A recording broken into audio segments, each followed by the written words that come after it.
My next guest, I've looked forward to meeting and discussing with for a very long time.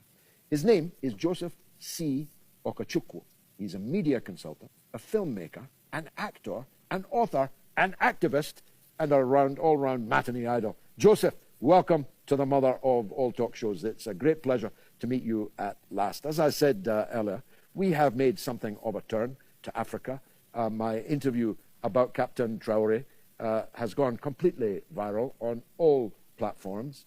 I hope that you have seen it, but if not, give us your view, in any case, your take on the importance of Captain Ibrahim Traoré and the Sahelian group of presidents with Niger and Mali, and tell me what you think the importance of that for Africa as a whole might be. Thank you, first of all, for having me, George, finally.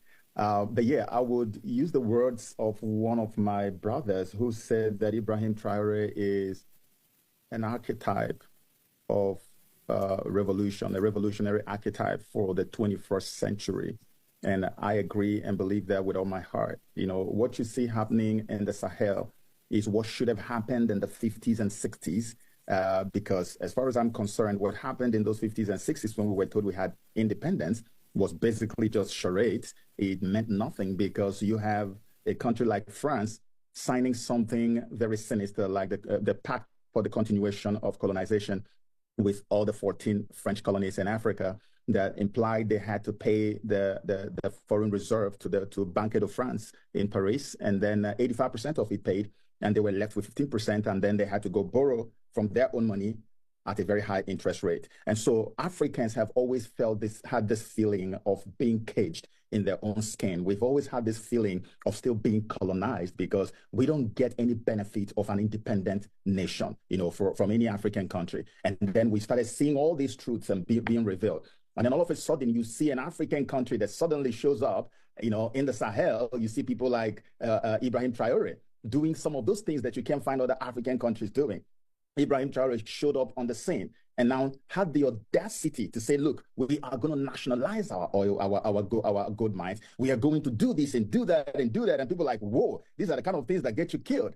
Okay. And then he's doing it and he's getting away with all these things. And so when General Langley did what he did, because Ibrahim Traoré has been there since 2022. But remember that the firestorm you see on social media today started when Langley went there to the Congress, and then he was saying that this guy is using the money he's making from gold to protect himself and not to better the life of the people. And then Africans were like, whoa, we've been here before, deja vu. They called the dog a bad name because they want to kill the dog. So we're not going to stay alive and let this happen again, because this is exactly what played out when they took Muammar Gaddafi out. That's when Africans rose up and said, never, ever, ever again. We would not allow this to happen on the continent of Africa. So in a nutshell, what you see happening in the Sahel is the true reflection of what African independence should look like.